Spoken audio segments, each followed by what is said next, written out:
Bienvenue dans ce journal qui s'ouvre sur Ecopolis Télévision. Mesdames, Messieurs, tout de suite le sommaire. Ouverture du procès du président honoraire Joseph Kabila à la haute cour militaire. L'ancien chef d'État doit répondre à plusieurs chefs d'accusation, dont les crimes contre la paix et la sécurité de l'humanité. Ces accusations portent sur son statut actuel de sénateur à vie et non sur sa période en tant que chef de l'État. Tripartite RDC-Rwanda HCR à Addis Abeba en Éthiopie. Les parties se sont convenues sur le rapatriement de 600 réfugiés rwandais présents à Goma. Les experts impliqués dans ce dossier devront se réunir dans 6 mois environ pour évaluer le progrès et fournir des orientations stratégiques.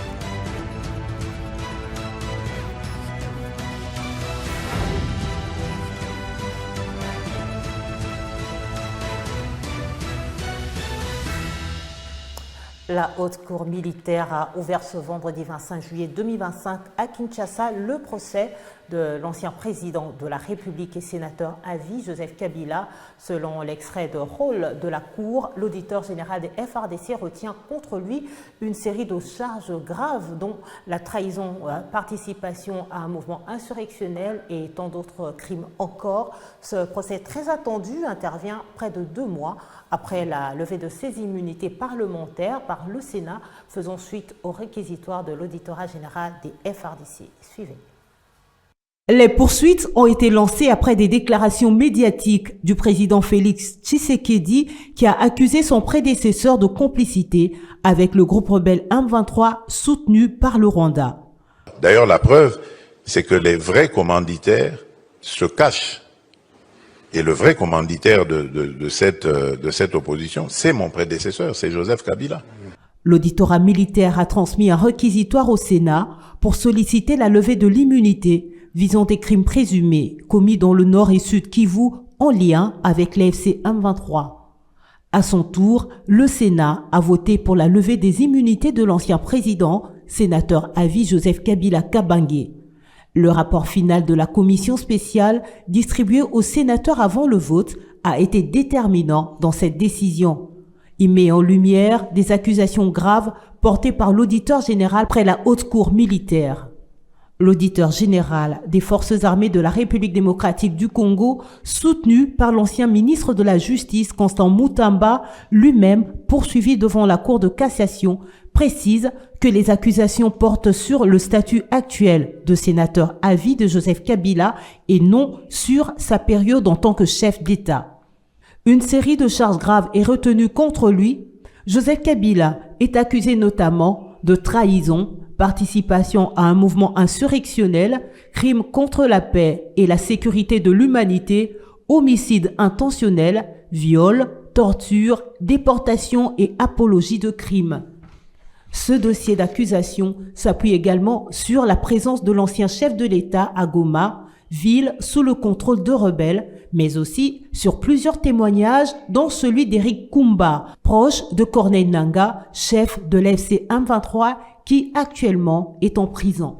Ainsi donc, le décor est déjà planté à la haute cour militaire pour l'ouverture du procès opposant le ministère public contre Joseph Kabila Kabange, ancien président de la RDC et autorité morale du Front commun pour le Congo. Tripartite RDC-HCR Rwanda sur les principes de rapatriement volontaire des réfugiés. Les 3 parties engagées dans ce processus ont co-signé jeudi à Addis Abeba en Éthiopie un communiqué portant sur le rapatriement volontaire de 600 réfugiés vivant à Goma. Au terme de 2 jours de travaux entre experts, la RDC et le Rwanda s'engagent à rechercher des solutions durables en faveur de ces réfugiés en tenant compte bien entendu des récentes avancées diplomatiques. Les travaux des experts de 2 jours se sont clôturés par la signature du communiqué final intervenu à l'issue d'une réunion ministérielle de haut niveau tenue dans la capitale éthiopienne du 22 au 24 juillet Les deux parties se sont engagées à rechercher des solutions durables en faveur de réfugiés, en tenant compte des récentes avancées diplomatiques, notamment l'accord de paix de Washington entre Kinshasa et Kigali, ainsi que la déclaration de principe signée le 19 juillet 2025 à Doha entre le gouvernement congolais et les M23 AFC. S'agissant de la mise en œuvre des dites feuilles de route, la dégradation de la situation sécuritaire, principalement dans les provinces du Nord et du Sud Kivu, consécutif au conflit armé déclenché par le mouvement rebelle AFC M23, soutenu par l'armée rwandaise, a créé un contexte de violence, des déplacements massifs des populations et d'insécurité totale qui n'a pas permis au gouvernement de la République démocratique du Congo de mettre en œuvre ses engagements souscrits dans le cadre de rapatriement volontaire dans la sécurité et la dignité. Tous ces efforts déployés à Washington et à Doha ont un seul but, le respect de l'intégrité territoriale de la République démocratique du Congo. Cet engagement vise à créer un climat propice à la reprise effective et sécurisée des retours volontaires de réfugiés dans le strict respect des accords tripartites de 2010. Agression de la RDC dans sa partie Est, le ministre d'État en charge du budget, Aimé Boji Sangara, s'est rendu du lundi à mardi dernier à Luvungi, en territoire d'Uvira, à seulement 4 km de la ligne de front à Katogota. Ce geste fort, symbolique mais risqué, vise à galvaniser les forces armées de la République démocratique du Congo et réconforter les populations durement éprouvées par l'agression rwandaise. Originaire et élu de cette région du Sud Kivu, Aimé Boji a bravé l'insécurité pour transmettre un message d'encouragement du commandant suprême des FARDC, Félix-Antoine Tshisekedi, aux troupes ainsi qu'aux Wazalendo. Images et commentaires. Accueilli par le maire d'Uvira, Kapenda Kikira Kiki, c'est par le pont de Kavimvira en pleine construction, frontière entre la République démocratique du Congo et le Burundi, que le ministre d'État, ministre du Budget, Son Excellence Aimé Boji Sangara a foulé le sol du Sud Kivu. À bord d'un 4x4, il a emprunté la plaine de Rusizi, traversant les localités naguère animées comme Ndunda, Lusabugi, Nyamoma ou encore Digouroué. Aujourd'hui presque toutes silencieuses, vidées de leurs habitants, contraints de fuir les affres de la guerre. À Luvungi, à seulement 4 km de lignes ennemies, le ministre d'État est allé à la rencontre de forces engagées. Une visite de terrain risquée mais hautement symbolique.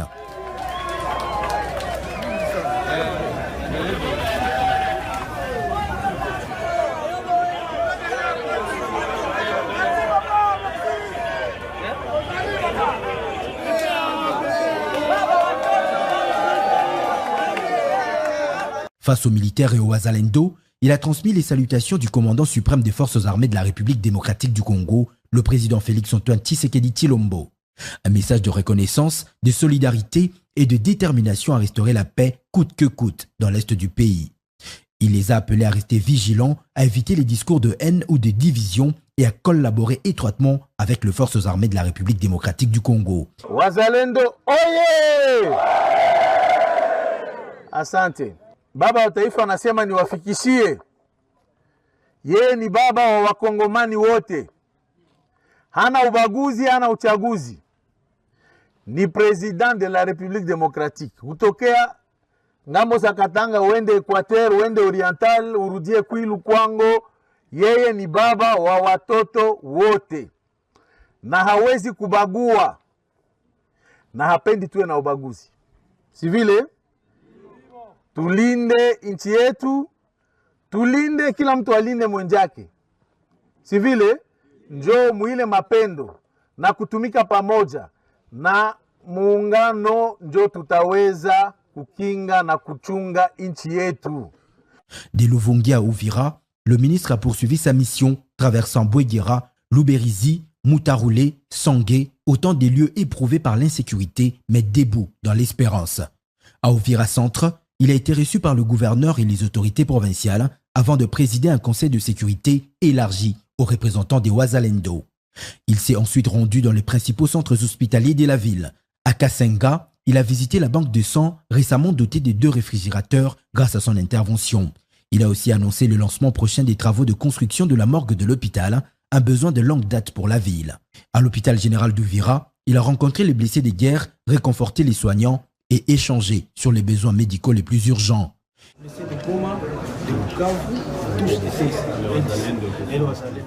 Il a achevé sa tournée à l'hôpital militaire de garnison où il a remis un don de 100 matelas. Là aussi, plusieurs blessés de guerre dormaient à même le sol. Tard dans la nuit, le ministre a enchaîné de rencontres avec l'Assemblée provinciale, la société civile, les leaders communautaires, les opérateurs économiques et plusieurs généraux Wazalendo. Tous réunis autour d'un objectif commun, rétablir la paix et la cohésion sociale. Avant de quitter Uvira, Aimé Boji a lancé un appel fort à l'unité entre les institutions locales. Il a assuré de l'engagement de la première ministre Judith Suminwa Tuluka et du gouvernement tout entier à accompagner le chef de l'État dans son combat pour la stabilité à l'Est. Une visite dense, chargée d'émotions et de symboles, mais surtout un acte de présence qui redonne espoir à tout un peuple meurtri, mais jamais résigné. Écho de la Commission électorale nationale indépendante CENI, la structure électorale a rendu public mercredi dernier le calendrier des élections des conseillers urbains, des maires et maires adjoints, ainsi que des bourgmestres et bourgmestres adjoints. D'après cette publication, l'élection des conseillers urbains, des bourgmestres et bourgmestres adjoints est fixée au 9 octobre prochain, alors que celle des maires et maires adjoints est prévue pour le 22 novembre, toujours de l'année en cours. Tous seront votés par les conseillers communaux. Reportage.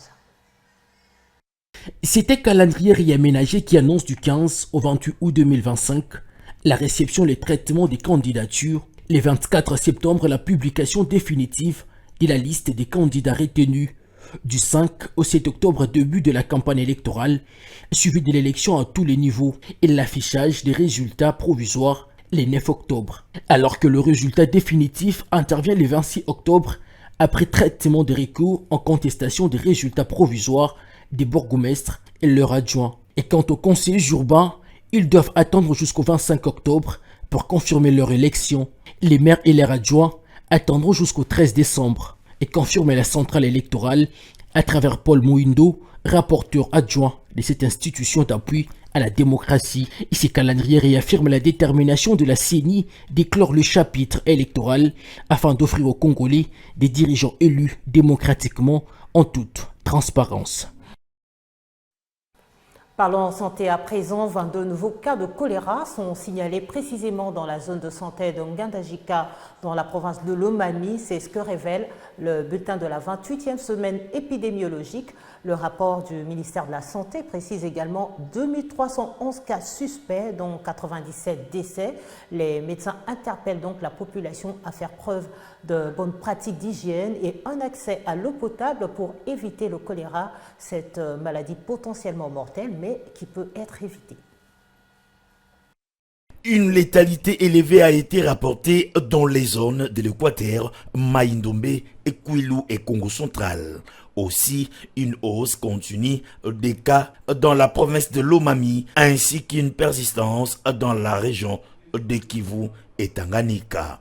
À Kinshasa, la zone de santé de Kimpese a également rapporté des cas de l'épidémie. À cet effet, le gouvernement congolais a lancé une campagne de vaccination dans 11 zones de santé réparties dans 4 provinces. Des zones de santé pour Tanganyika, 4 zones de santé pour Maniema, 2 zones de santé pour Okatanga et Chopo, 3 zones de santé. Pour rappel, depuis le début de l'épidémie, le ministre de la Santé signale qu'au total, 1200 cas sont enregistrés chaque semaine, soit environ 184 cas par jour, avec au moins 4 décès quotidiens. Par ailleurs, une baisse des cas du choléra a été enregistrée dans les provinces de la Chopo, du Maniema et Kinshasa. Une létalité élevée a été rapportée dans les zones de l'Équateur, Mai-Ndombe, Kwilu et Congo central. Aussi, une hausse continue des cas dans la province de Lomami, ainsi qu'une persistance dans la région de Kivu et les Tanganyika. À Kinshasa, la zone de santé de Kimpese a également rapporté des cas de l'épidémie.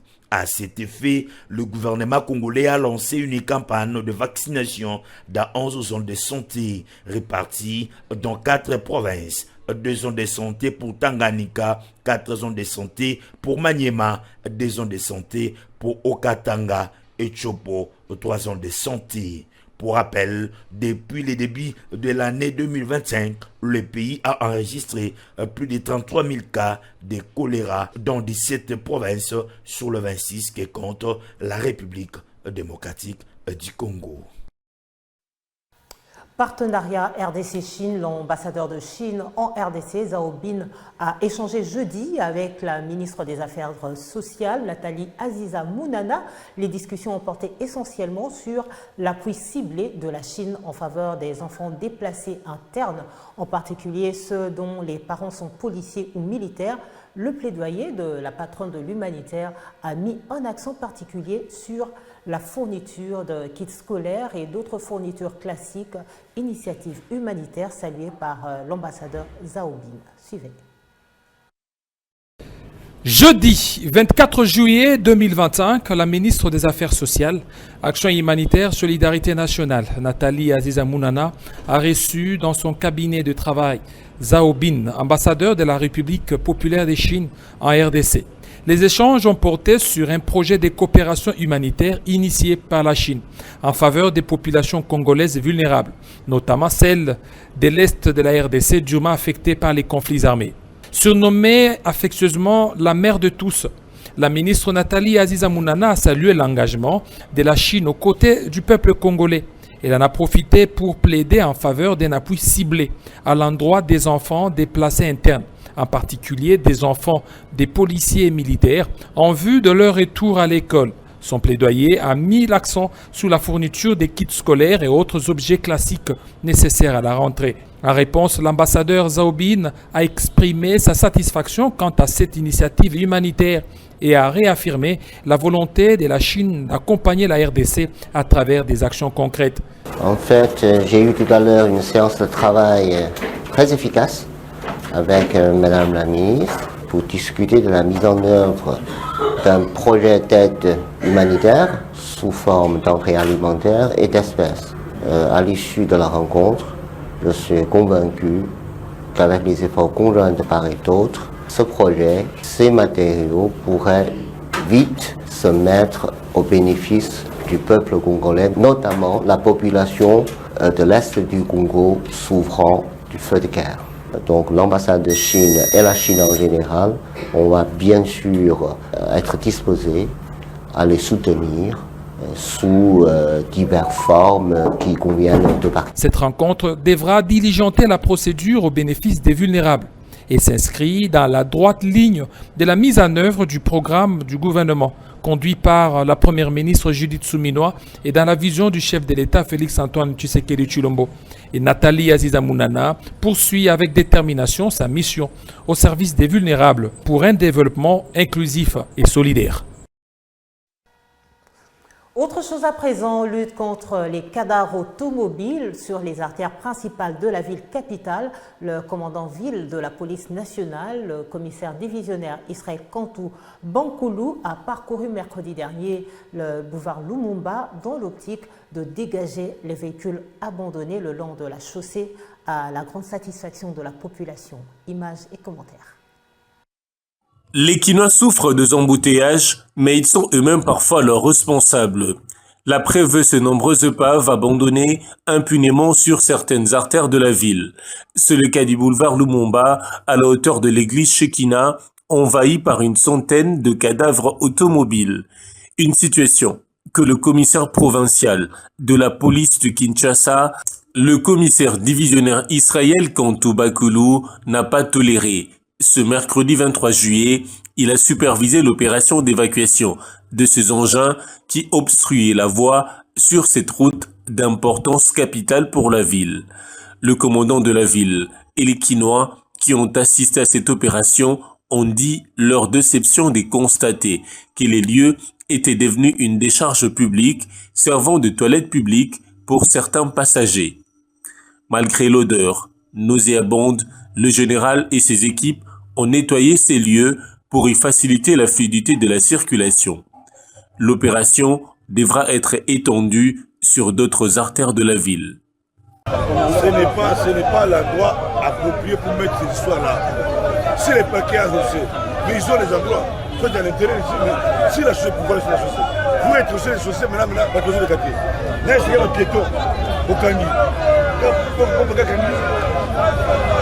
Non. En général, il y a vu la Kinshasa, Papa Israël, Papa Malam. Ce type au monde a un bouteillage et nous sommes à Tiboua. Les Kanga Devan, Soulou, Bamituka, Basala, et ça la police, même Bamituka, Basala, Badeja, Basudola, Badeja. Mais les loyers, mon papa, le gars, Yoka, Baboloka, bouteillage, les loyers, mon papa, qui sur les terrains. Oya kosioka ni esale magana changu na lite lelo papa ye salite nyonso yango na moni bomona mokonzi ye moko pa yo simba lo sala non déjà que tout ça na souci ya mboka na biso papa ye moko aye alomola mo nzamba pambola ye apambola na asuba na simami tuko bache. Et puis en sport, CHAN 2024, le gouvernement congolais a investi les léopards de la RDC d'une mission bien spécifique pour leur participation à cette compétition. Jeudi, dans la soirée, le ministre Boudimbu a rendu visite aux léopards dans la tanière de Béatrice Hôtel pour leur faire part de l'appui du gouvernement d'abord pour le stage en Tanzanie et bien évidemment sur leur participation au championnat d'Afrique des Nations édition 2024. Je vous propose de suivre tour à tour le ministre des Sports et Loisirs Didier Boudimbu et le capitaine des Léopards Mika Miché.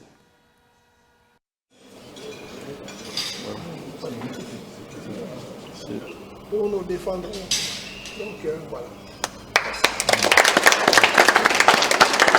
On n'a pas voulu Burkina Faso vol régulier. On a dû affréter un avion juste pour vous. Et de l'autre côté, Bazo Zerabino, tout est déjà réglé pour vous dans le logement et votre séjour au niveau de Dar es Salaam. Il y a le coach Boukasake là-bas. Tout est mis en place, bus, logement, même le terrain pour l'entraînement et pour tout ce qui est match amical va être prêt. Bon, ça va stage Nabino. Bon, Kenya, je ferai tout pour être là dans le premier match Nabino. Et Nabena Otalabino, vous dire que toute la nation compte sur vous.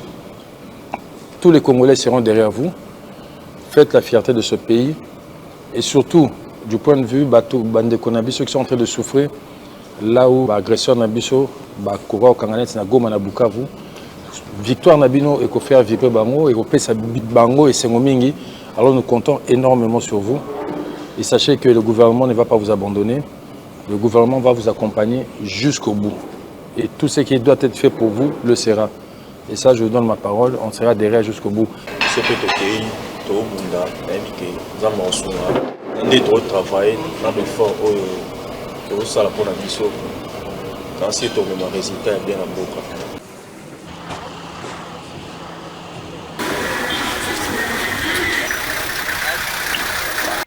Dans l'actualité sportive également, Terry Bolley, le lutteur de Floride qui a accédé à la célébrité sous le nom de Hulk Hogan, est mort dans la ville de Floride à 71 ans. Pour une génération de fans de lutte professionnelle, Hulk Hogan a régné en maître dans les années 80 comme un visage de l'organisation de Vince McMahon, alors connu sous le nom de World Wrestling Federation. L'image de Hulk Hogan a marqué la culture populaire, cinéma, télévision, jeux vidéo, produits dérivés et même une chaîne de restaurants de pâtes. Avec sa peau bronzée, ses cheveux blonds clairsemés, sa moustache à l'affût manchue et son bandana rouge, Bolley fléchissait ses pitons de 24 pouces, enlevait sa chemise et prêchait des paroles d'encouragement à des hordes de fans connus sous le nom de Hulkmaniac. Ainsi s'achève ce journal. L'actualité riche et complexe continue sur votre chaîne Économie. Prenez soin de vous et à très bientôt.